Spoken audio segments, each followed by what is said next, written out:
Those who are looking to build a company which is long term. That's your competition. That's the market. That's the opportunity. Didn't the person realize that we're not looking for a job seeker, we're looking for an entrepreneur? As my wife jokes, the Swades movie moment. Everything came crashing down. Nobody really gave me a job.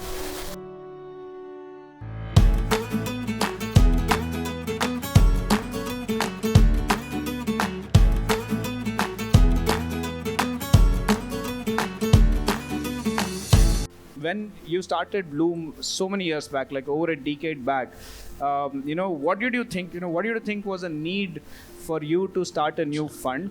And was there a vision and a view of why Blume had to kind of come to existence? So I think it's most of you as entrepreneurs will know that it takes a yearning to do something so badly that eventually you feel like this will sort of keep you captivated for the rest of your life. So it doesn't happen overnight. It's not like a quick fix. It's not a cool business idea. So the reason I'm caveating is because I think it took me 10 years to get there, right? So maybe 12 if you count when exactly I landed in the US. So 1999 I landed in the US. It was the peak of the dot-com boom, right? And I went to work on Wall Street, got super excited by what I was seeing in Silicon Valley, and saw that tech is potentially a tool that can transform anything, right? And it's not like I could code or but I felt like as a someone who had a market view and who could see this unravel, it was just very exciting. That's all it was. I was 26 then, right? By 2000, by the time I reached my summer internship in the Valley, everything came crashing down. So the big NASDAQ crash was April 2000. And then I struggled. I think it's one of those things, like as entrepreneurs, there's this kida. It doesn't leave you, right? And the bug just refused to leave. And I graduated in 2001, tried to stay close to the Valley, got a banking job. The whole bank was let off, the entire division. Came back East Coast. And then about 3-4 years later, I said, I'm diverging from my love, right? I was trying to break into consumer internet and media companies in New York. It wasn't working out. So I said, how do I fix this in my head? And then I guess it was meant to be. The company I was working for got sold to NASDAQ. I decided maybe this is a sign. I came back to India. And then I interviewed with VCs because that's what I thought I wanted to do. And it was a very new industry and I was too new from the US and nobody really gave me a job. Right? And that also happens to a lot of entrepreneurs, right? First you try to go and work in something you love, but people don't recognize it enough that they want to give you a job.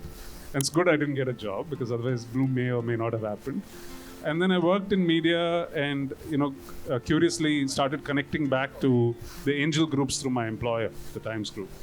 And I think at that point, it gave me a license to engage with entrepreneurs for the first time from a deal evaluation perspective. I think what brings venture capital or someone like me to an industry and to this passion is that you have to enjoy modeling, shaping, working with entrepreneurs and almost being a sort of a coach and co-pilot to their dreams in some sense. So either like it or you don't like it, right? And so I feel we love that as a firm. That's the culture. It's not about being friendly it's about we want to see your entrepreneurship thrive. If you find it's the right kind of entrepreneurship. So a lot of people ask, did you miss a company? Did you miss this entrepreneur? I said, there's no regrets at all, right? Because it's not maybe the entrepreneurship that I wanted to back and see. So I truly want to see what we think can be value creation, game-changing ideas, but built by great entrepreneurs too. And venture is like the perfect juxtaposition of the two. So you could keep doing it as an angel investor or a corporate, but it's not the same as being totally in control of what you can back. And for that, you need an institutional fund. You can't look like you're a mom and pop shop with a small, little group of angels, etc. It's not scalable. So from the get-go, from 2011, we've been a SEBI-registered government fund, meaning sort of regulated fund in that sense, because the ambition was that this is really, really long-term. And you really don't know what you signed up for, really. And somewhere in the 4th or 5th year, I think it started sinking in that this is not something you can check out of ever. So it's essentially, this is the last job of your life. This is all you'll be doing till you're ready to retire. And fundamentally, can we create a firm in India that we can be proud of, that was homegrown? And I think the firms like Sequoia, Kleiner, which hit 50 years this year, next year, etc.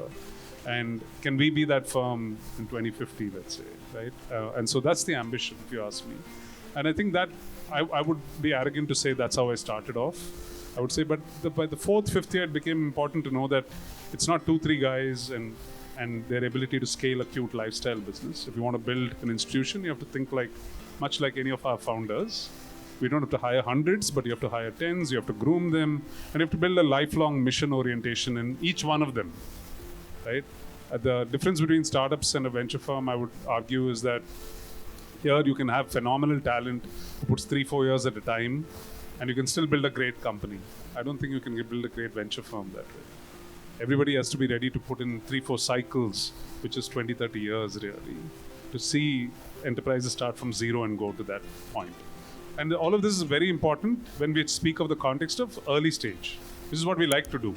So it's not relevant. What I just said is not relevant for a Series C or D investor potentially. It's not relevant for a public market investor. But if you look at where your journey, as you said, at 100 seats in one villa, how do I know you have the ambition to build something of this nature? So that journey, I think, is a very, very different journey than the classic 99% of the world which invests, right? Invests in a good business to make money, whereas we are investing in people with a business typically that doesn't exist in the planet today, right? And that's a thrill, and that's the love for what we do. Wow. That's amazing. I think there are many points I kind of picked up there. See, one is, you see yourself as an entrepreneur.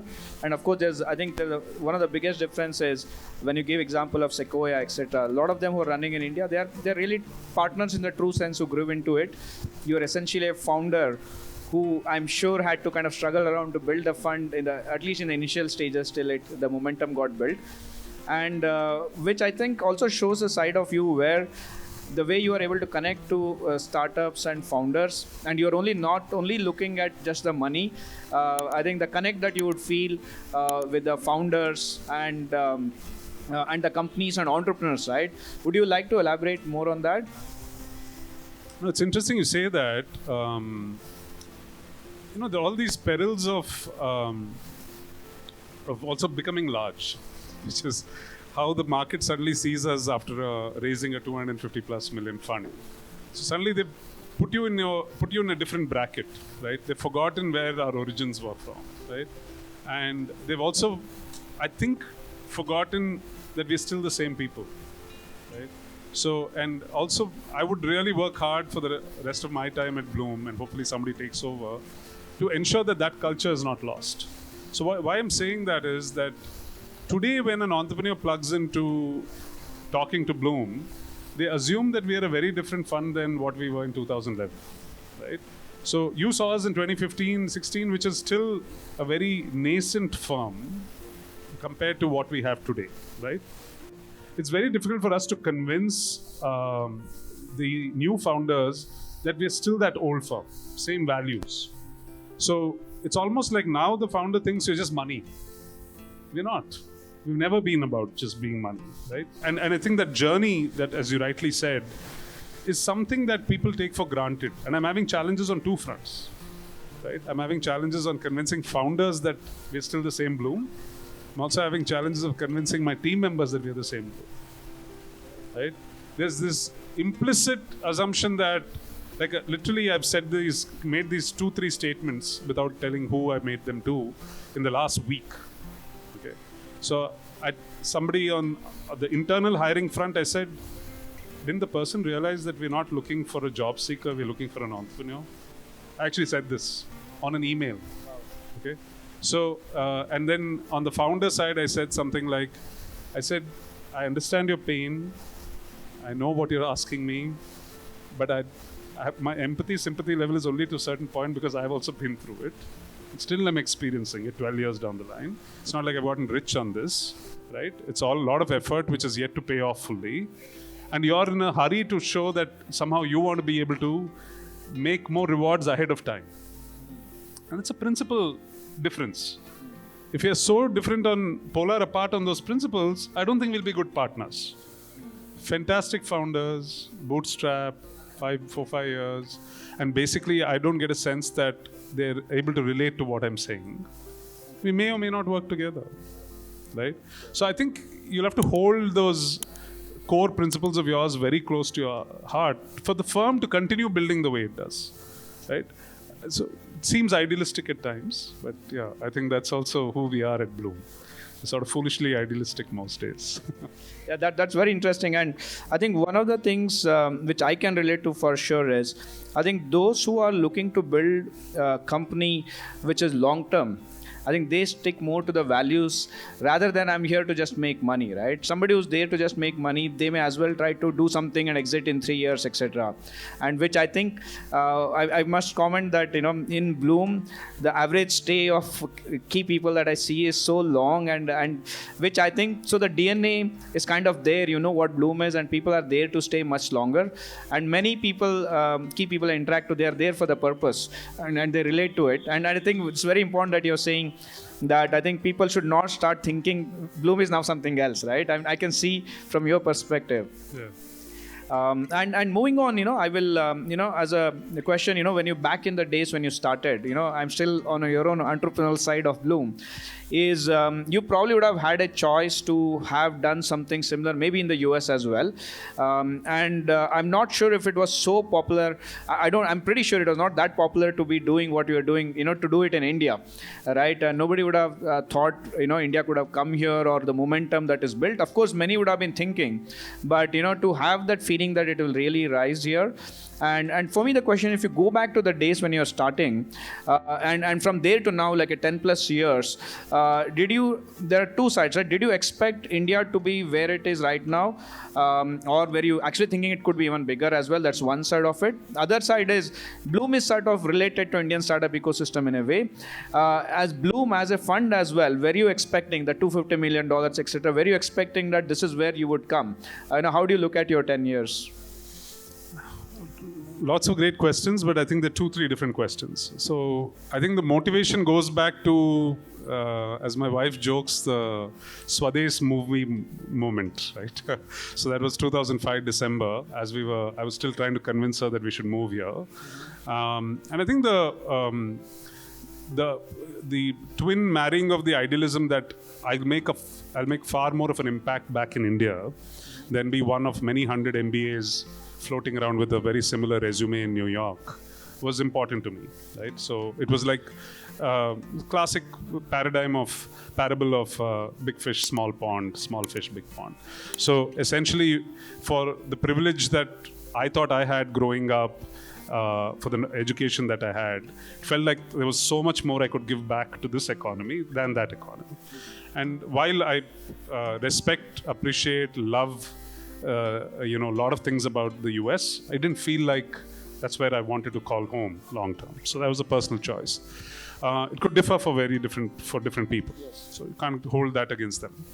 When I came back, I think the idea that the reason for venture capital as a profession was, it felt like, if anything, and so you talk about how long-term are all our games. So somebody asked me, slight digression, but someone asked, is there like any interesting ideas this year to invest in? The market is in bad shape. And I said, you recognize that what I invest in this year will become an incredibly large company in 2033, right? So if you're not able to see the world on directionally where it'll be in 2033, you don't have a point of view really. You're just following whatever somebody else is doing, right? So the game is super long. So your question is very relevant, that what did I see in India that was so long? And in all humility it was, and when I moved back there was no iPhone, right? But there were. You saw, there was a glimpse of what can happen in India, where we went from, when I left India at peak hours in 99, we were paying 32 rupees a minute for a call. When I left India in 99, right? I came in 2003, it was 1 rupee a minute, right? And so we left when there were 10 million mobile phones. When I came back, there were 800 million mobile phones. It's all voice. right? But when you delivered at a particular price point, you saw the power of what technology can do. And so seeing what was happening in the US, seeing what technology can be used for, my belief then and even now is that if anything can scale or can enable scale in this country, it has to be tech infrastructure. Not as much as I love BHIVE and what you're doing, it feels like this is one of 1,000 great ideas in India. But when you look at what I wanted to invest in, I want to see acceleration of how India can get to and catch up with other economies. And I feel a lot of that had to be driven on the back of a tech backbone. And so did I know for sure that UPI will be done by 15, Geo will happen in 16? No. But please understand, that's not our game. Our game is not to predict. People ask, what's the view on 2023? It doesn't really matter. You should be asking, what's my view on 2033? Because that's what I'm backing in some sense. 2023 is whether I know all my founders will fight hard enough to survive. That is my view on 2023. Right? Nothing changes between Jan of this year and Jan of next year at a fundamental level. Right? So I'm playing for 2033 when I'm making a bet right now. Okay, so if I'm betting on a company which does healthcare plus education as a combined thing, I'm saying India can be a powerhouse healthcare economy and we can export an incredible amount of qualified talent globally. Therefore, I've invested earlier this month in a company called Viroha. Okay, wow. Nothing that will happen in 24 is going to change the paradigm of that, right? So basically, so that was the long view. Long game was that tech is going to be the only way India can pull through, right? And I didn't know how far Aadhaar was along. When I moved, there was no Nandan, no Aadhaar. Absolutely. Right? Yes. So I'm saying that was the belief in the long game. To your point, it could have been a very different economy with very different metrics if we had not put all the data infrastructure in place. So it's a genius of a few people, implementation of many more, and the adoption of hundreds of millions of people at a low cost that has enabled the internet economy that we have in the country today. And I think that is playing out at a scale. And therefore, I'm very happy I only managed 100 crores in my first fund, 400 crores in my second fund. For that time, when I was raising in 2011-15, that was the right amount. Right? Now you ask me, where's the confidence? The confidence comes from seeing outcomes. We have 4 unicorns, we have 7 soonicorns, we have $1 billion of value created out of just our portfolio, our holding. The total value is $13-14 billion of all entire portfolio. This 4 years ago was like 1/5 or 1/4 the numbers. Wow, wow. Right? 4-5 years ago. So when you see that scale happen in front of you, your confidence goes up that if this happened in 2023, what's possible in 2033 now? That's what I'm pitching the LPs, no? I'm pitching my investors saying, that's the vision I'm selling you. So if you don't have the belief that we're going to grow another 10x from here, then you shouldn't be doing venture. You should be doing private equity or public markets. So I think that confidence is what gave us the momentum to go ask, raise, close. And if you ask me what are investors seeing, as much as they might love me and Blume, I think they're seeing this as a macro opportunity in India, right? And they're thinking India's time has finally come. So the vote for the $250+ million fund into Blume is a signal for both, that they believe that India's time has come. And given what we have done in the last 12 years, they think we're well positioned, we have a good team, and we are able to go and deliver that. So all of you contribute to that. Like if I didn't have a BHIVE as a success story, then my story becomes weaker. So I ride on the shoulders of my entrepreneurs, continue to. That's our business model. Okay. So thank you for all of that. Yeah. Cool. So since we are closer to the end, I'll probably shoot few quick questions. So one is, I think one part was the size of the fund you're having. I think, I don't know if you touched upon the $250 million. Were you really thinking back 10 years back that this is the kind of fund you'll kind of have now? And also now, is this the right size? I mean, a little controversial that question. Yeah, it's very good questions again. No, I didn't think of as much as I would like to say I knew. We have ambitions for scale. We want to grow, but I wouldn't have known exactly what size I would have wanted to be. Every fund, when we did the pitch deck, basically, I think we to your question, I would like to believe that I'm being very honest in pitching a certain fund size. So we went from 20 to 60 to 100. And now we are saying we're ready for 250, right? So if I did not have the confidence of my performance behind me, I wouldn't have pitched 250. That's point number one. Point number two, it's scary as it might look, for a $250 million fund, I have to generate $1 billion of cash back. So the question is, do I believe India's startup entrepreneurs starting year 2022 have the ability to build $10-15 billion of market cap from my portfolio alone, and I'll own $1 billion worth of that? That's what you're asking me. And I think, yeah, the answer is yes. Otherwise, it would be scary for me to raise that kind of capital. So that's really, in a nutshell, the belief. Okay, cool. I'll quickly take question. I think the people here have given. I think since we are running out of time, maybe I'll only choose one question out of this. One question would be great. So, okay, one interesting question is, this is more, I guess, for you as Karthik, as partner of Blume who's investing in companies. How do you look at a single founder company who doesn't have a co-founder? So usually we're not fans of single founder companies for first time entrepreneurs. Second time we've become adjusted to it in our head. I think a second time founder is a little fixated in their ways and kind of knows how to manage, inspire, hire the right kind of A team that they need, right? For the first timers, it's not like we haven't done it, but when you do it, you realize that you spend 2-3 years helping them get that A team, right? It's just time value of money, right? So do I want to take that onus up? Do I want to do that hard work?